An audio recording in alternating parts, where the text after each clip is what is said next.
Olá, bem-vindos à nossa web aula de arquitetura e organização de computadores. Eu sou o professor Paulo César e nós estaremos trabalhando com a nossa unidade 1, levantando alguns aspectos que são importantes. Bom, primeiramente eu gostaria de falar sobre sistemas de informação. O que são sistemas de informações? Um sistema de informações ele é composto por software, hardware, pessoas, banco de dados, telecomunicações e procedimentos. Que todos esses elementos eles são configurados para coletar, manipular, armazenar e processar dados em informações. Um sistema, cada computador, ele possui sistemas de informações, exatamente para realizar essas ações, a coleta, o armazenamento, o processamento, a recuperação e a disseminação de informações, conforme a gente pode ver nessa figura que está no nosso slide.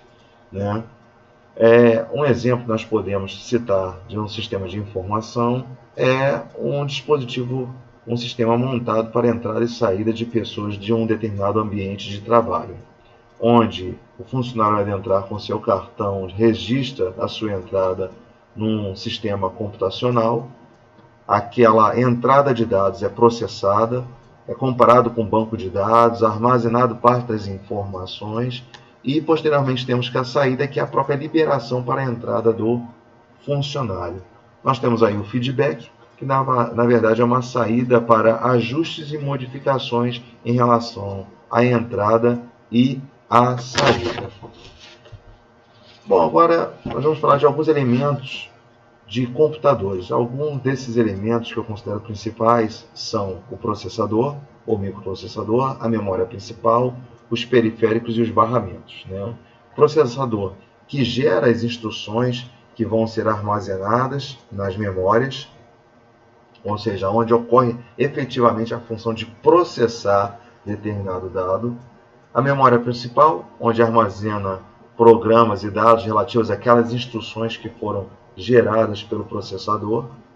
Os periféricos, que são quem? São os dispositivos incumbidos de organizar o que? A entrada e a saída de dados de um computador. Nós temos exemplos de periféricos de entrada.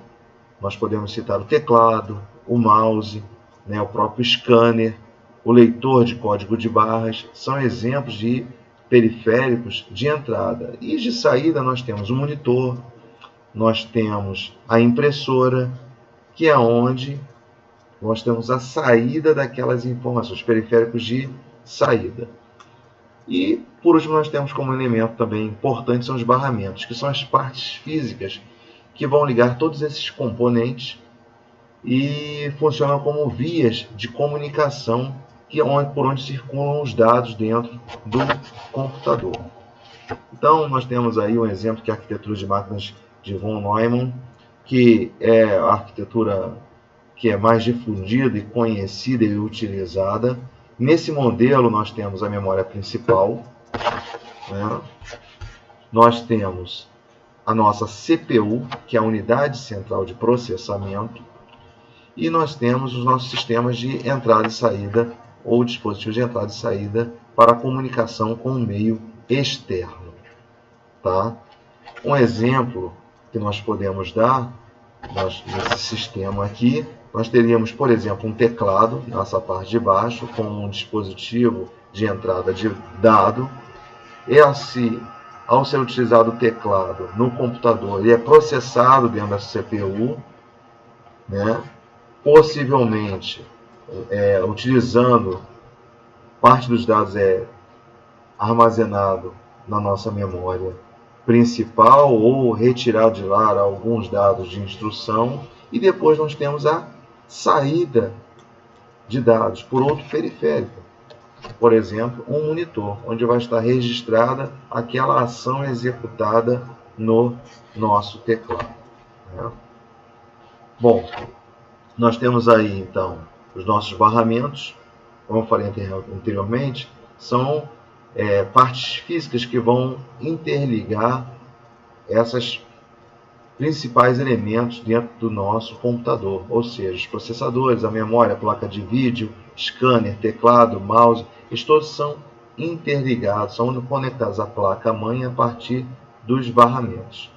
Nós temos 3 funções características distintas, de barramento de dados, o de endereço e o de controle.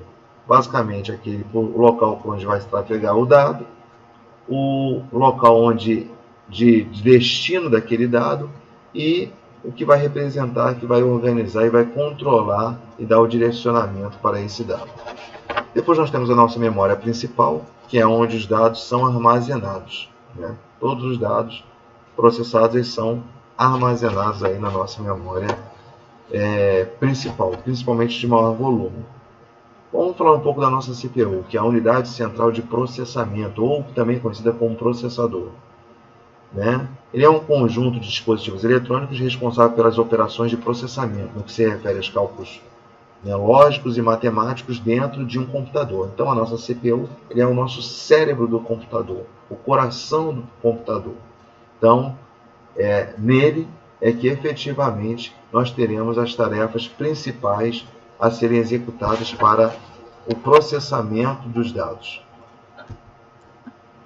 Bom, dentro da nossa unidade central de processamento, ou CPU, ela é composta por 3 elementos principais, que são os registradores, a unidade lógica e aritmética e a unidade de controle. A unidade lógica e aritmética, conhecida também como ULA, é neste local onde os dados são processados, onde são realizadas as principais operações lógicas e aritméticas. Então, quando nós perguntarmos onde os dados dentro de uma CPU são processados, esse local é a ULA, Unidade Lógica e Aritmética, dentro da nossa CPU. Tá? Nós temos também a nossa UC, que é a Unidade de Controle, que é responsável por coordenar, por dar as instruções, por dar as ordens para a unidade lógica e aritmética. Então, ela busca na memória as chamadas da unidade lógica e aritmética e faz o controle geral de todas as tarefas dentro da CPU. Então, o controle é feito por essa unidade de controle, ou seja, os comandos. Então, dentro da UC, os dados não são processados. O processamento ele ocorre dentro da nossa ULA, Unidade Lógica e Aritmética. Temos os nossos registradores, que são pequenas porções de memória, onde aquelas instruções relacionadas a um determinado processamento, eles são alocados ou eles são também utilizados.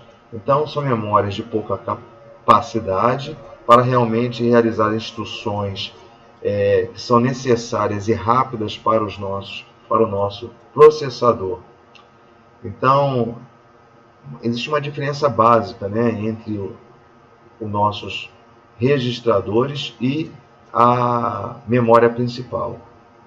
Uma dessas diferenças é que nos registradores nós temos pequenas porções de memória, utilizada para aquelas instruções que são necessárias com maior frequência e maior rapidez para a nossa CPU.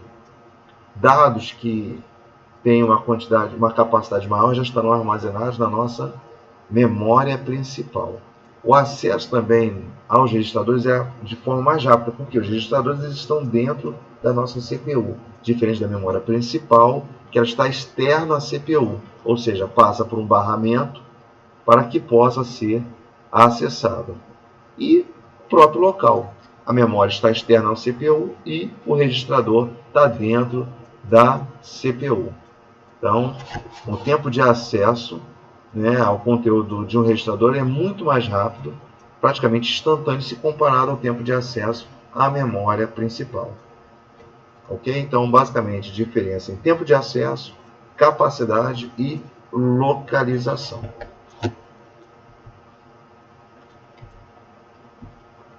Bom, chegamos aí ao final da nossa web aula, falando basicamente desses assuntos. Solicito que vocês leiam nosso conteúdo da unidade 1, façam os exercícios E caso tenha alguma dúvida, por favor, nos contacte por meio do nosso fórum, que é o Fale com o Professor. Posteriormente estarei divulgando outras web aulas para que possamos aprofundar e tirar algumas dúvidas também em relação a alguns assuntos da nossa disciplina. Até breve a todos.